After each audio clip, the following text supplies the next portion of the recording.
भारत ही नहीं बल्कि पूरी दुनिया के लिए सबसे महत्वपूर्ण थीम है। जैसा कि कैप्टन साहब ने कहा कि G20 का जो ध्येय वाक्य मोदी जी ने निर्धारित किया वसुधैव कुटुंबकम। मैं इस पे अपना एक भारत की संस्कृति पे और बचपन में जो मैं फील करता था वो एक चीज आप लोगों के बीच में शेयर करना चाहूंगा।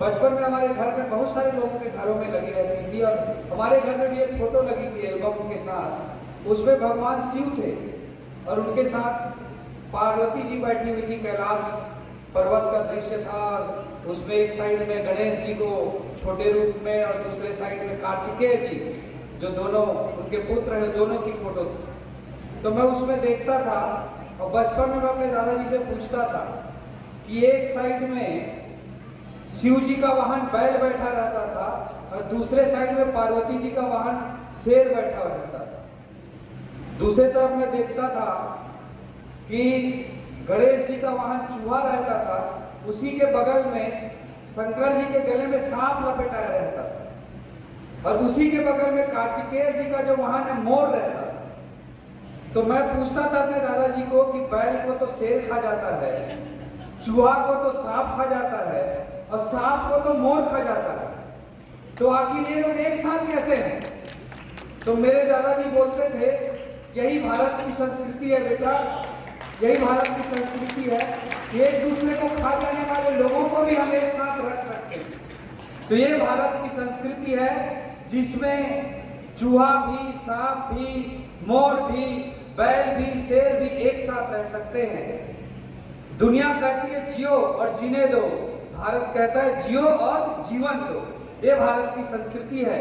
इसी वसुधैव कुटुंबकम के ध्येय वाक्य को आज आप लोगों ने सामने रखा। ये भारत ही नहीं बल्कि पूरे धरती के लिए, पूरे ब्रह्मांड के लिए सबसे अनमोल संपत्ति है, अनमोल धरोहर है।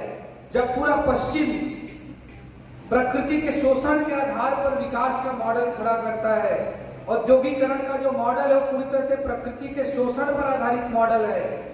डार्विन कहता था कि भाई जो बड़ा है वो छोटा को खा जाएगा।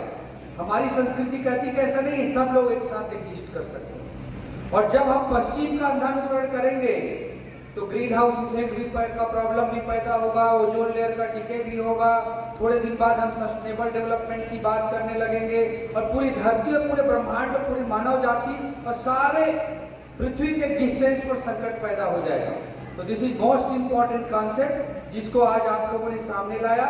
उसके लिए मैं पूरी स्कूल की टीम को, आदरणीय प्रिंसिपल साहब को, उनकी पूरी टीम को बहुत बहुत बधाई और शुभकामना देता हूँ। और आज हमारे प्यारे बच्चों को मैं यही कहना चाहता हूँ कि आप लोग अपने जिंदगी के सबसे महत्वपूर्ण मोड़ पर खड़े हो। कोई 10th में, कोई 11th में, कोई 12th में होंगे। आपके जिंदगी का टेक ऑफ पॉइंट डिसाइड करेगा। आप अपने जिंदगी का, अपने करियर का किस पॉइंट से शुरुआत करेंगे उसका डिसीजन आने वाले 5-7 सालों में होने वाला है। तो जो टेक ऑफ पॉइंट जितना ऊपर आप स्टार्ट करेंगे आपकी लाइफ के लिए और करियर के लिए, आप उतनी ऊंचाई तक आप आसानी से पहुंच पाएंगे। इसलिए सारे बच्चों को मैं यही कहना चाहता हूं कि आपके आने वाले 5-7 सालों का अच्छे तरीके से प्लानिंग करें, अच्छे तरीके से उसको आप विजुलाइज करते हुए प्लान बनाकर, प्लान ए आपका तैयार रहे, प्लान बी तैयार रहे, प्लान सी तैयार रहे। और जो दुनिया बदल रही है और विशेषकर जो भारत बदल रहा है, it's new India, Modi ji का नया भारत आ रहा है जो दुनिया को पूरी तरह से लीड करने की क्षमता रखता है। और ये जो इंडिया है इसमें ऐसे नए नए करियर के अवसर उपलब्ध होने वाले हैं जिसको आप विजुलाइज करके आगे बढ़ेंगे तो आप बहुत अच्छे जगहों पर पहुंच सकते हैं। आप अमेरिका का पिछले 50-60 सालों में जो उनकी पिछले 100 सालों में जो उनकी इकोनॉमिक जर्नी रही उसमें वॉरेन बफे भी पैदा होता है, उसमें बिल गेट्स भी पैदा होता है, उसमें ऐसे लोग पैदा हुए। वैसे ही आने वाले 20-40 सालों में भारत में भी अवसर पैदा होंगे। उसको कौन कैप्चर कर सकता है उस पर डिपेंड करता है। तो मैंने जो कहा कि 5-7 सालों को अच्छे से प्लान करना चाहिए, आपकी करियर प्लानिंग होनी चाहिए। कहाँ पे करियर अपॉर्चुनिटीज इमर्ज हो रही हैं, मीडिया में, इकोनॉमिक्स में, लॉ में, ये सब एक ऐसे फील्ड होंगे जो कि अनट्रेडिशनल वे में, अनएक्सपेक्टेड हाइट तक आपको ले जा सकते हैं। तो उस सबको समझना बच्चों के लिए बहुत जरूरी है। But at the same time मैं सारे पेरेंट्स को ये भी कहना चाहूँगा कि सारे बच्चों को 99.8 और 99.7 के कंपटीशन में मत उलझाइए। होमवर्क के कल्चर से बहुत ज़्यादा प्रेशर देकर आप उनका परसेंटेज तो इम्प्रूव कर सकते हैं, जीनियस पैदा नहीं कर सकते। जीनियस वही पैदा होगा जहाँ पे उसको अपने अंदर की ताकत की, जहाँ उसको पहचान होगी, उसको अपने अंदर के पोटेंशियल की पहचान होगी। किसी भी बच्चे में स्किल की कमी नहीं होती है, टैलेंट की कमी नहीं होती है, प्रतिभा की कमी नहीं होती है। आजकल डिसेबल्ड लोगों के लिए, जो विकलांग होते हैं, जिसे डिसेबल्ड कहा दिया जाता है, जिसे विकलांग कहा जाता था, उसके लिए आज कॉन्सेप्ट आया डिफरेंटली एबल्ड पर्सन। उसमें और कोई दूसरी प्रतिभा जरूर होगी, हो सकता है कि एक दो चीजों को नहीं कर पा रहा है, बट दूसरी चीजों को जरूर कर सकता है। इसलिए सभी पेरेंट्स को मेरा रिक्वेस्ट है कि आप अपने बच्चे के टैलेंट को रिस्पेक्ट करें, उसे अननेसेसरी प्रेशर ना दें, और उसके टैलेंट को जिस दिन रिस्पेक्ट करेंगे तो ही बच्चा जीनियस के रूप में फ्यूचर में खड़ा होगा। आप सभी लोगों को पता है, एक दिन प्रिंसिपल ने उस बच्चे को बुलाया और एक पर्ची थमा दिया, उस पर्ची को बंद करके दिया, इसे जा करके अपनी माँ को देना और किसी और को मत देना। वो बच्चा घर में आया, खेलते कूदते अपनी माँ को पर्ची थमाई। उस पर्ची में लिखा हुआ था कि आपका बच्चा इतना फिसल्टी है, इसको हमारे स्कूल में रखने से क्लास के दूसरे बच्चों पर नेगेटिव इम्पैक्ट पड़ रहा है, इसलिए हम इसे स्कूल से बाहर करते हैं। उस पर्ची पे लिखा हुआ था। माँ को बहुत दुख हुआ, उसकी आंखों में आंसू आ गए, लेकिन माँ ने उस दुख को छिपाते हुए एक पॉजिटिव थॉट के साथ कहा कि बेटे, इसमें लिखा हुआ है कि तुम इतने होशियार हो कि कल से तुम्हें स्कूल जाने की जरूरत नहीं है, कल से तुम घर में ही पढ़ाई करोगे।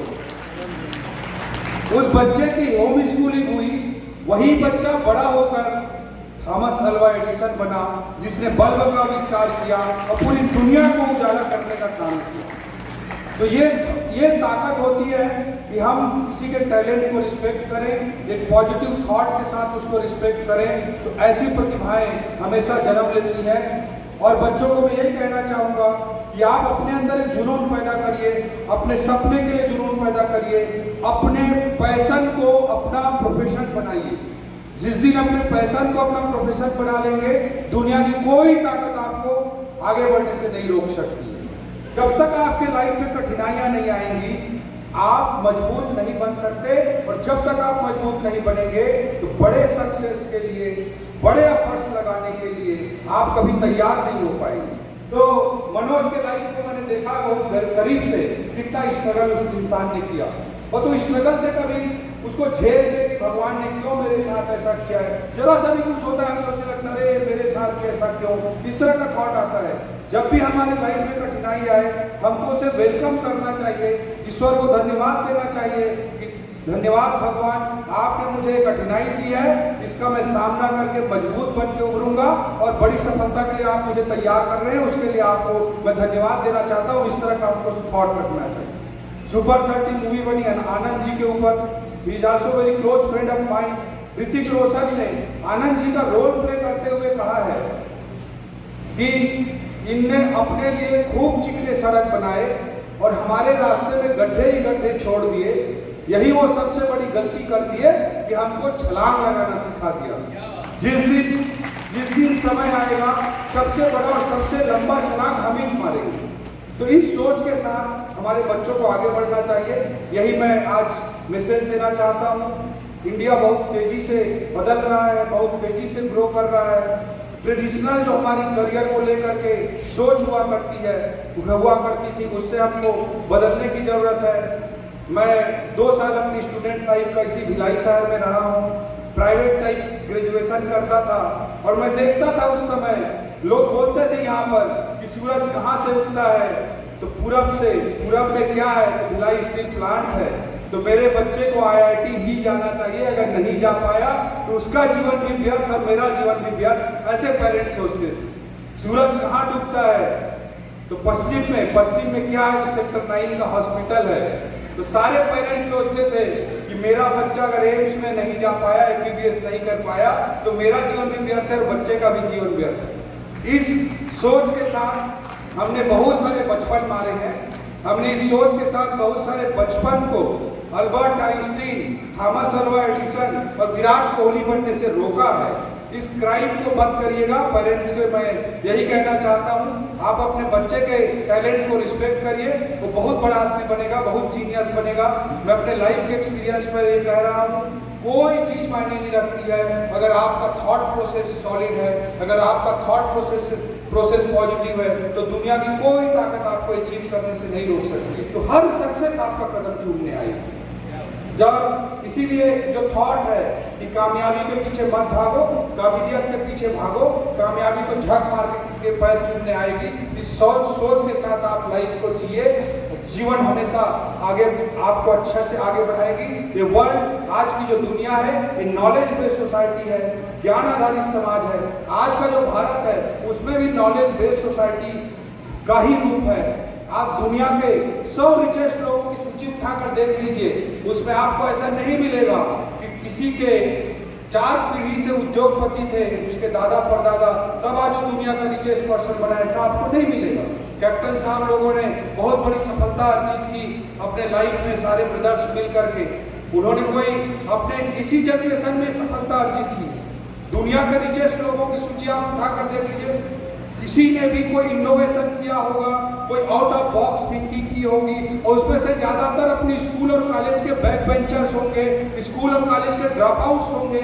उन्होंने कुछ नया सोचा, नॉलेज बेस्ड सोसाइटी के हिसाब से इनोवेशन किया, और आज दुनिया के सबसे बड़े ओहदे पर, रिचेस्ट लोगों की सूची में, सबसे सफलतम लोगों की सूची में बैठे हैं। इसलिए सभी बच्चों को मैं यही कहना चाहूंगा कि सरस्वती के उपासक बनिए, लक्ष्मी तो अपने आप पीछे आएगी। ये दुनिया बदली हुई दुनिया। लोग बोलते थे कि मैं आईएएस था, 13 साल आईएएस में रहा, बहुत कठिनाइयों के साथ मैं आईएएस बना था। मैं छोटे से गांव पर रहने वाला हूँ। मैं 7.5 साल का था, मेरे पिताजी का निधन हो गया था।